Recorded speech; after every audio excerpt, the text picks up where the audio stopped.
Et Kiku One Piece Player, bonjour et bienvenue sur YouCar Game. Merci d'être présent avec moi pour un nouveau deck profil. Et aujourd'hui, nous allons parler de Edward Nugget OP02, alias Barbe Blanche. Donc, c'est un deck qui est extrêmement simple à utiliser. Il n'y a pas de combo, il n'y a pas de truc, tout est dans le decision making qu'on apprend au fur et à mesure de jouer. Donc il peut être très bon pour les nouveaux joueurs. Donc il a 6000 de puissance de base et il commence avec 6 PV. Et son effet, c'est jusqu'à la fin du tour, c'est à la fin de son propre tour, on prend la carte du sud 6 PV et on l'ajoute à sa main. En gros, à chaque tour, on va perdre 1 PV. Donc c'est un deck qu'il va falloir agresser assez rapidement. Même s'il a un late game pas déconnant. Donc, nous allons commencer par la decklist et on commence avec 4 ISO OP03. ISO OP03, c'est la tierceur Whitebeard Pirate. Quand elle arrive en jeu, on peut regarder les 5 cartes du jeu de bibliothèque, puis révéler une carte avec le type Whitebeard Pirate et l'ajouter à sa main. On suit après avec 4 Stats ST15. Donc, Stats ST15, c'est un counter 2000. Donc, une bonne défense, 1 2000. Et son effet, c'est que quand il arrive en jeu, si le leader inclut Whitebeard Pirate, on peut mettre à un des caractères adverses moins de 1000 de puissance jusqu'à la fin du tour. Puis, on prend une carte sur le top de ses PV et on l'ajoute à sa main. Il va principalement être utilisé, bien évidemment, en counter 2000. Son effet est assez rare dans l'utilité. Mais dans certaines situations, en fait, quand on prend un counter 2000, il est principalement utilisé pour un counter 2000, mais il faut se dire que, ok, entre plusieurs counters 2000, dans telle ou telle situation, lequel serait le plus utile. C'est pour ça que il faut toujours aussi voir ce qui est utile. Il ne faut pas prendre un counter 2000 pour dire c'est juste un counter 2000 et point final. Parce que parfois, on les joue. Ensuite, nous avons Moda OP07. Donc Moda OP07, c'est un counter 2000 et elle a un effet qui peut être pas mal dans les late game, parfois début de game sur ce que tu affrontes. C'est que pendant son tour, quand elle arrive en jeu, on choisit un de nos port guide Ace et il gagne plus de 1000 de puissance jusqu'à la fin du tour. En gros, ça nous permet de gagner 1000.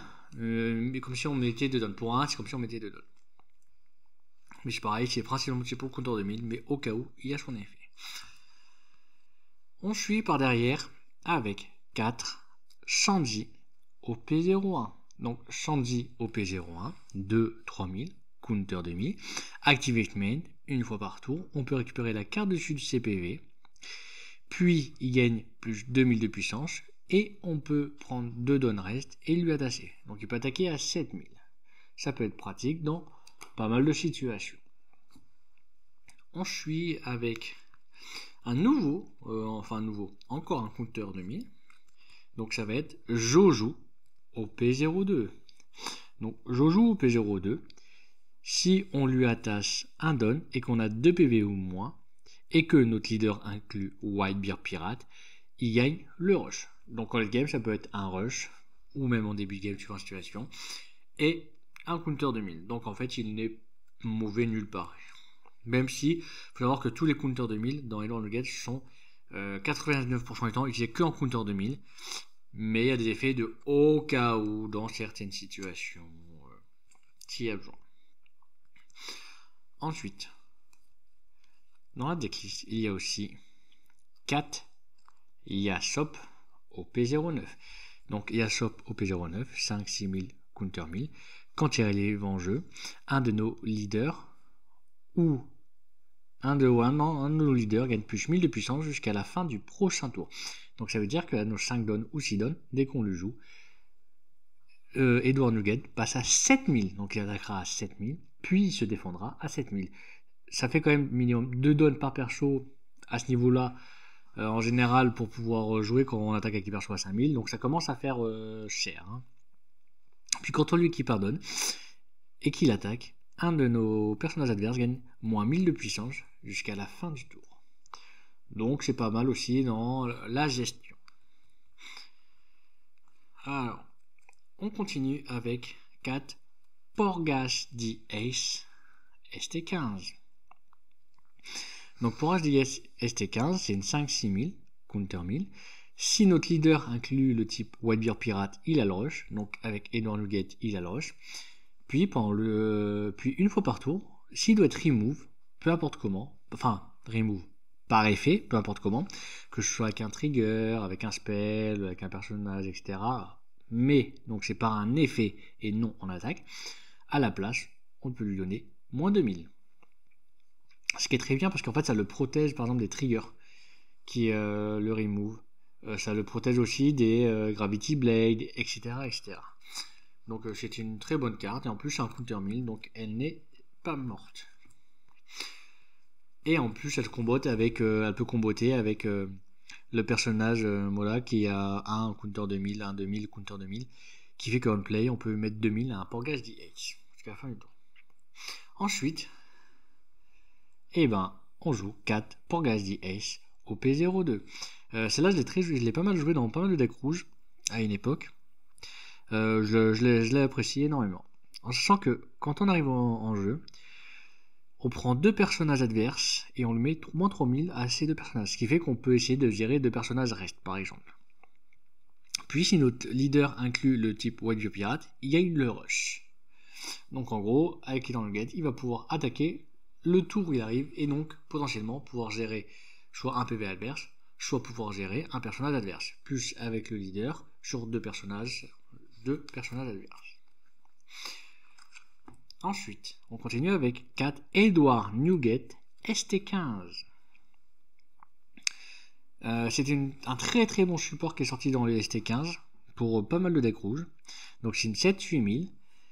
On play, quand il arrive en jeu, on prend un de nos down rest et on les met soit à notre leader, soit à un caractère. Donc on peut les mettre par exemple à Yashop pour pouvoir attaquer. On peut les mettre à Nugget pour attaquer à 7000 et Yashop c'est pour son effet. Puis Activate Main, on peut le reste et on peut KO un personnage qui a une puissance de 5000 ou moins. Donc en fait quand il arrive en jeu, tu KO un personnage qui a 5000 ou moins. Si à Yashop tu donnes à Yashop, tu attaques à Yashop, tu mets moins 1000 sur un personnage qui a 6000. Effet, tu viens de KO un personnage à 6000 avec Edward Nugget. Donc la carte n'est pas morte. En plus il a 7000 de puissance, 8000 de puissance pour après. C'est une très très bonne carte. Nous continuons avec encore 4 Edward Nugget, cette fois au P02. Une des cartes maîtresse du deck. Maîtresse du deck parce que quand elle arrive en jeu, si notre leader gagne plus 2000 de puissance jusqu'au début de notre prochain tour, c'est-à-dire que quand il va défendre pendant le tour adverse, il va être à 8000. 8000, ça fait beaucoup de donnes pour passer, hein. Enfin, ça fait quand même des grosses frappes. Puis on ne prend pas de PV dans la main en utilisant cet effet. En utilisant l'effet de notre leader. Ça veut dire que l'effet de leader, on va dire qu'il est negate par rapport à l'effet de non-negate. Et ce qui fait qu'en général, quand on le joue, on va être à 2 PV.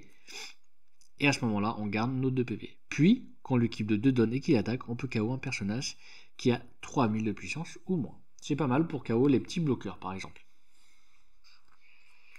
On continue avec de Gold D-Roger au P09. Ce qui est pratique, c'est qu'on peut tomber très rapidement à 0 PV avec Edward Nugget. Ce qui fait que si on a fait en sorte que si l'adversaire a genre plein de bloqueurs et tout, plus de PV, tu joues un Goldie Roger et tu fais bon voilà, j'ai pas de PV, est-ce que tu bloques? Si tu bloques, t'as perdu.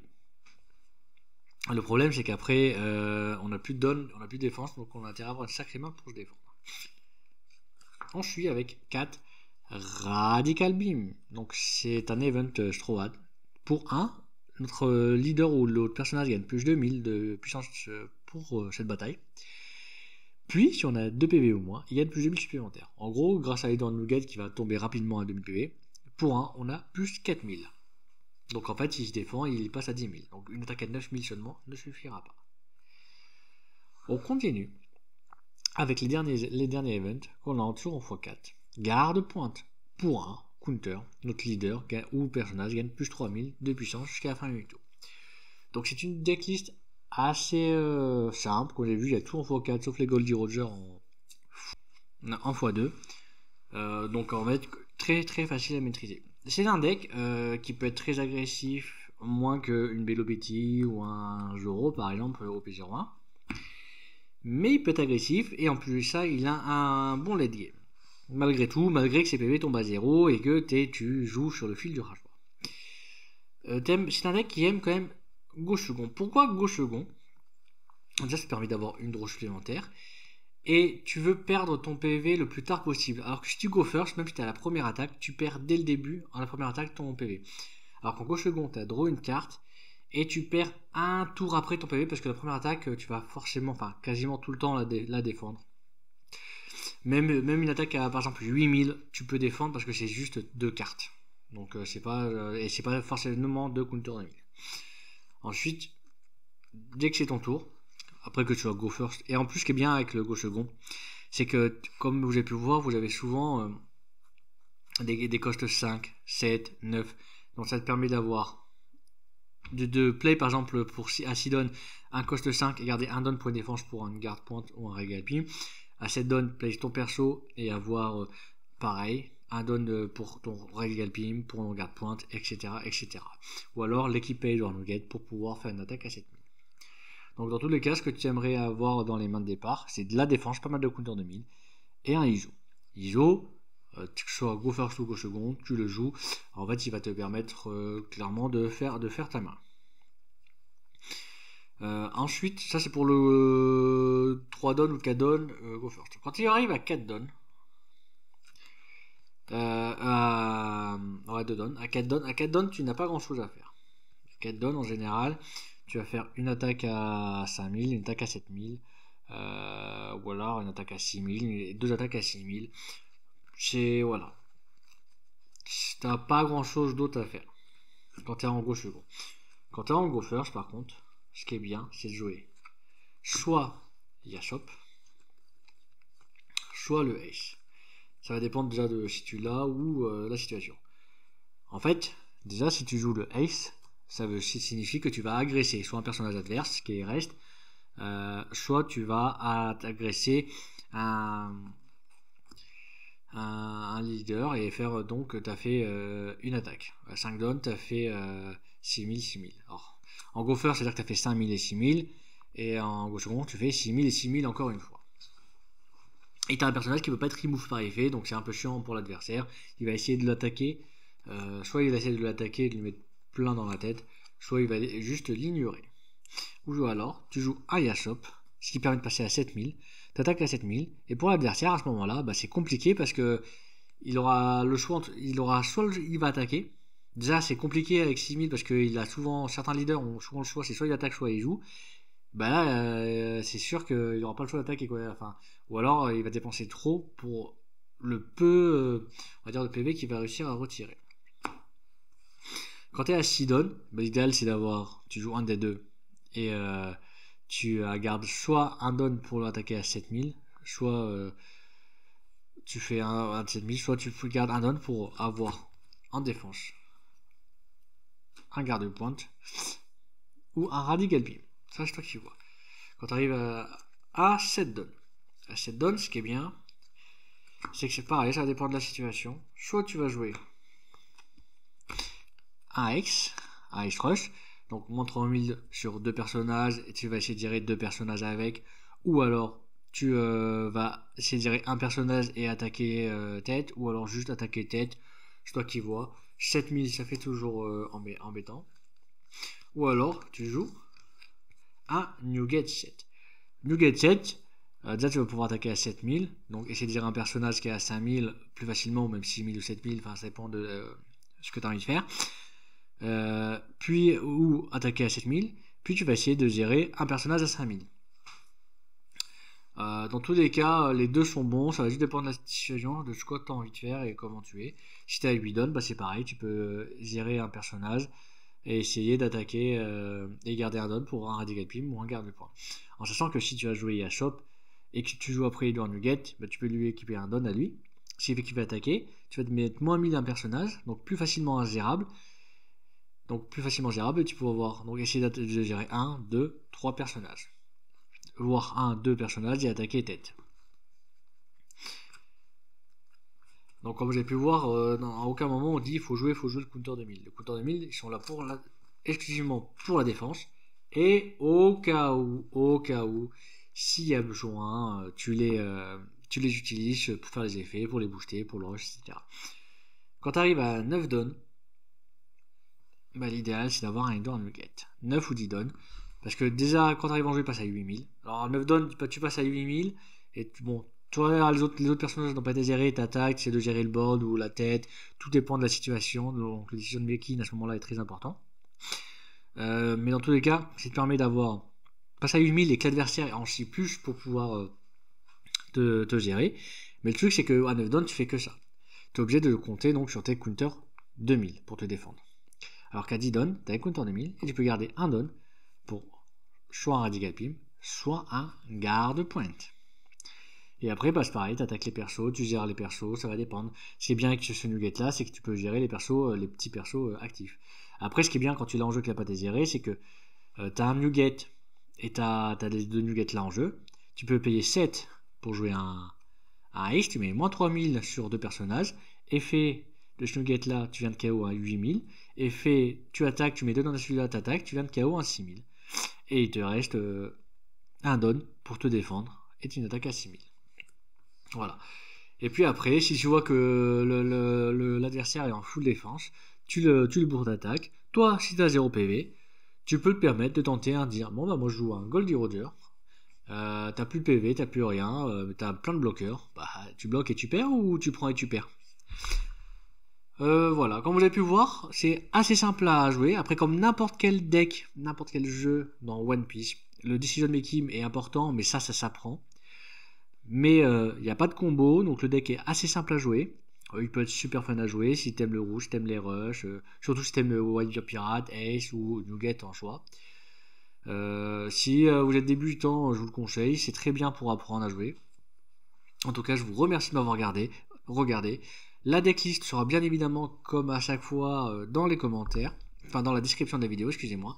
Et n'hésitez pas à commenter pour savoir si vous avez joué Door Nugget, si vous aimez Door Nugget, si vous avez une DL différente, etc. En tout cas, je vous remercie fortement et passez une agréable journée.